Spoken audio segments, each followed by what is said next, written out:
Something changes deep inside us after 70. It's not just the number of birthdays we've celebrated or the years we've lived through. It's something quieter, something more spiritual. We begin to realize that time is no longer about chasing more, but about protecting what brings peace. It's a stage of life where clarity matters more than chaos, and peace feels more precious than ever. But here's the thing most people never say out loud. As we age, it's not just about what we should do. It's just as important to know what we should stop doing, what we should stop saying, where we should stop going, and yes, even the people we should stop meeting. Because sometimes letting go is the greatest gift we can give ourselves. This message is for anyone over 70 who wants to step into this next chapter not feeling smaller or less relevant, but lighter, wiser, and more at peace. It's not about slowing down. It's about shedding what no longer serves you. And it starts with the words we say. So let's begin with the first part. 3 things you should never say after 70. These phrases might sound harmless, even familiar, but they carry emotional weight that quietly holds us back. The first one is something many older people say, without even thinking. The words of comparison between the past and the present, showing that the speaker feels unhappy or disappointed with how things are now, such as back in my day, things were better. Now, there's nothing wrong with remembering the past. There's beauty in nostalgia. But the danger comes when that phrase becomes a wall between your memories and your present life. When we say the past was better, we're unintentionally telling ourselves that today, this moment right now, is somehow not good enough. And that creates a subtle kind of sadness. It robs us of the little joys right in front of us. The taste of morning tea, the warmth of sunlight through the window, the sound of a grandchild's voice. Life today is different, yes, but that doesn't mean it's lesser. The world may have changed, but your spirit hasn't lost its value. You are still here, still breathing, still meaningful. So instead of living in the shadow of the past, honor it, but keep your feet planted in the present. The second phrase we must be careful with is even more dangerous. The words of limitation or self-doubt, showing that the speaker believes it's too late to grow or adapt, such as, I'm too old to change. That's not just a sentence, it's a self-imposed prison. The truth is, age does not stop growth. Fear does. When you start to believe that change is no longer possible, you stop giving yourself permission to learn, to forgive, to surprise yourself. But as long as your heart is beating, you are still becoming. Change doesn't have to be big or dramatic. It can be something as small as trying a new recipe, learning how to use a phone app, or even letting go of an old grudge you've carried for decades. These small changes carry big emotional shifts. They remind you that you're not stuck. You're still alive inside. And you're never too old to make peace with yourself. And the last phrase we often hear, especially in quiet moments, is the words of regret, expressing a longing for something they didn't do or a chance they missed in the past, such as, I wish I had. Simple words, but they echo with years of regret. The thing about regret is that it doesn't stay in the past. It creeps into your present, coloring every quiet moment with what-ifs. But here's something powerful to remember. Your story isn't over. Regret keeps you stuck in the past. But curiosity, wondering what you can still do today, brings you back to life. Maybe you wish you had traveled more, said something to someone, taken a different path. But that doesn't mean it's too late to create peace, to offer kindness, to speak love. Don't let the past steal your present. Ask yourself what kindness you can give today, what smile you can offer, what peace you can choose. The final chapters of your life can still be your most meaningful. Now let's move into the next part. 3 things you should never do after 70. Not because life is over, but because your energy deserves better. Your time deserves better, and so does your heart. The first thing to stop doing is seeking approval from the younger generation. This one is subtle but heavy. Many elders feel the need to stay relevant, to be accepted by their children, their grandchildren, or even younger neighbors. But here's the truth. You have nothing left to prove. You've lived through things they haven't even imagined yet. You've raised families, said goodbye to people you loved, survived losses, and grown through hardships that can't be explained in a tweet or a phone call. You don't need their validation to know your worth. You are not a shadow of your younger self. You are the full flame of experience. Let the younger ones chase trends. Let them worry about being in the loop. You are the lighthouse now. Speak from wisdom. Walk in grace. You don't need to explain yourself anymore. You are your own proof. The second thing to stop doing is holding on to things just because you're afraid to let go. This is a quiet struggle for many elders. Whether the house full of old clothes, relationships that drain your spirit, or routines that no longer fit your needs, many times we hold on, not out of love, but out of fear. Fear of emptiness. Fear of silence. But here's the truth. Peace doesn't come from possession. It comes from presence. Letting go doesn't mean losing. It means making space. Space to breathe. Space to rest. Space to let new joys come in. Clear out the physical clutter, but also clear out the emotional clutter, the old grudges, the outdated expectations, the roles you used to play that no longer bring meaning. You don't lose yourself when you let go. You find yourself again. And the third thing you must stop doing is replaying what you've lost. After 70, loss becomes part of life. Friends pass away. Children grow up. Roles shift. But mourning doesn't need to become your identity. You are not your grief. You are what remains. You are the love that's still here. Yes, the pain is real, but so is the warmth in your hands, the light coming through your window, the laughter of someone who still cares. Loss may shape your story, but it doesn't have to be the final sentence. Instead of waking up with thoughts of what's gone, start noticing what's still here. And when you do, say quietly to yourself, I still have this moment, and I choose peace. There's a beautiful kind of strength in knowing what to stop doing. It's not weakness.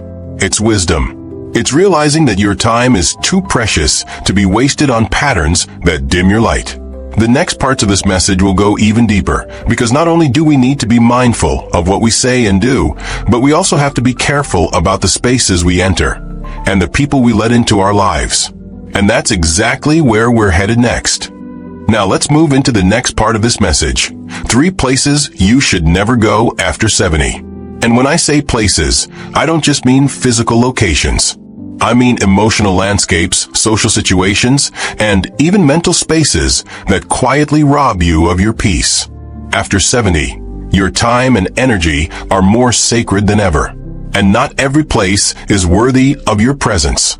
You've earned the right to walk away from anything that doesn't respect your worth.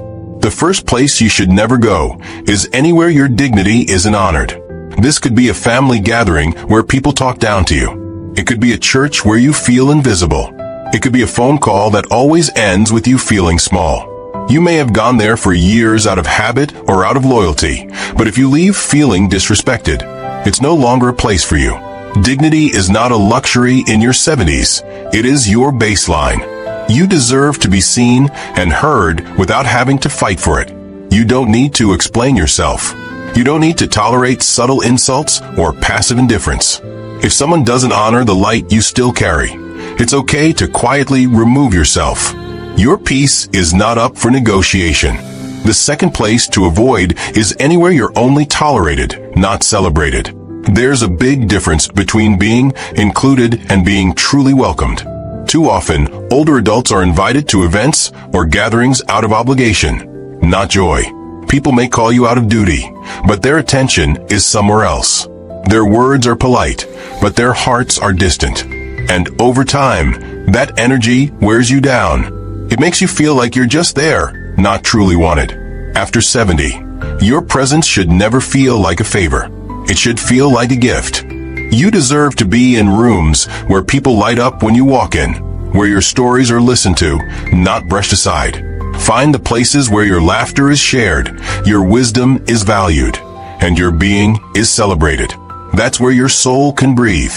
And third, don't go back to past pain expecting to fix it now. This one is quiet, and it lives in the heart.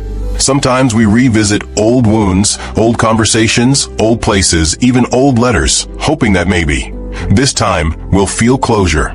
But the truth is, healing doesn't always come from reopening the wound.